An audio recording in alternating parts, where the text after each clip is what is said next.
সন্তানের মাথায় হাত রেখে দোয়াটা একবার পড়ুন।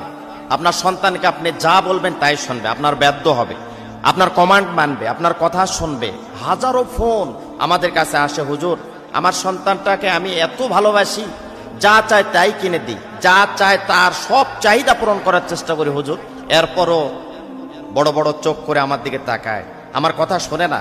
আমার বাধ্য নয়, মা বাবা উভয়ে কিন্তু একটা সন্তানের জন্য যথেষ্ট বিরক্তি এবং কোনো কথাই শোনে না, শুধু দুষ্টু ছেলেদের সাথে ঘোরাফেরা করে, মা বাবার কথা শোনে না, পড়ায় মনোযোগ নেই, ভালো রেজাল্ট হচ্ছে না, বিভিন্ন নেশার সাথে জড়িত।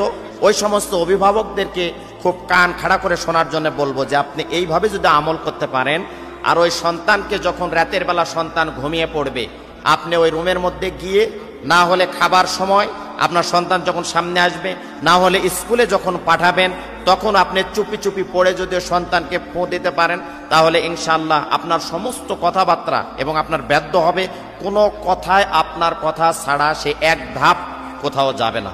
আপনি যা বলবেন, যদি বলেন সারাদিন এখানে দাঁড়ায় থাকো, দাঁড়ায় থাকবে। সন্তানকে যদি বলেন নামাজে যাও, নামাজে যাবে। সন্তানকে যদি আপনি বলেন যে কোরআন তেলাওয়াত করুন, কোরআন তেলাওয়াত করবে। সন্তানকে যদি বলেন যে এই সময় তুমি প্রাইভেট করতে যাও, সন্তান প্রাইভেটে যাবে। সন্তান ভালো পড়াশোনা করবে। একা একা আপনার সন্তান মসজিদের দিকে দৌড়াতে থাকবে, আমলের দিকে অনেক দুর্বল হয়ে পড়বে, আমল করবে এবং ফজরের আগে ঘুম ভেঙে যাবে। আপনার সন্তানকে রাত 9টা 10টা দিকে 12টার দিকে ঘুমাতে যাবে না, এশার নামাজ পড়ে ঘুমাতে যাবে। প্রত্যেকটা কথা আপনার শুনবে এবং বদ কিছু অভ্যাস আছে, গভীর রাত করে ঘুমানো এবং সে 12টা 1টা বা 10টা 11টা 12টা পর্যন্ত দিনের ঘুমানো, এই যে বদ যতগুলো তার অভ্যাস আছে, সব অভ্যাস থেকে সে ফিরে আসবে ইনশাআল্লাহ।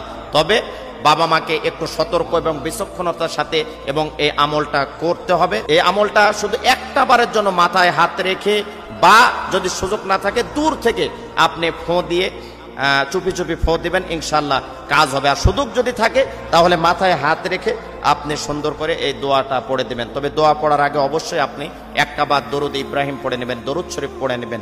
দরুদ শরীফ পড়ার পরে আপনি এই দোয়াটা পড়বেন যে সুবহানাল্লাহ, আলহামদুলিল্লাহ, লা ইলাহা ইল্লাল্লাহু, আল্লাহু আকবার।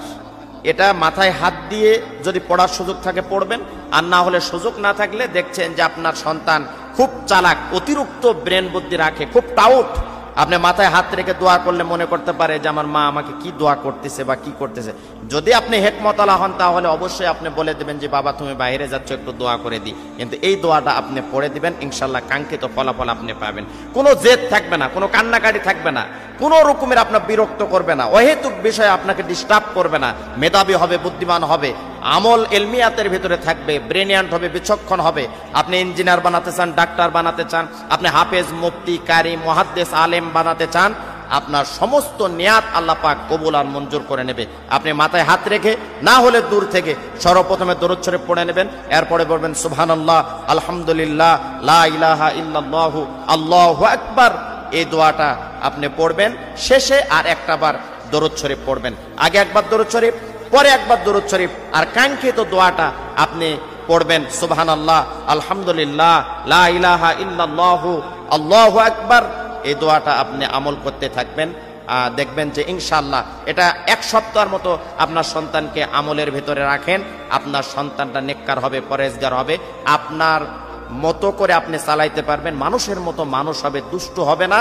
এলাকাতে একটা সুনাম বয়ে যাবে যে এটা কার সন্তান, এত চরিত্রবান। আল্লাহ আমাদের সকলকে, আমাদের সন্তানদেরকে যেন আল্লাহ পাক কবুল করেন, মঞ্জুর করেন, আমাদের সন্তান যেন নেক সন্তান হয়। মালিক তুমি আমাদের সন্তানকে কবুল আর মঞ্জুর করে নাও।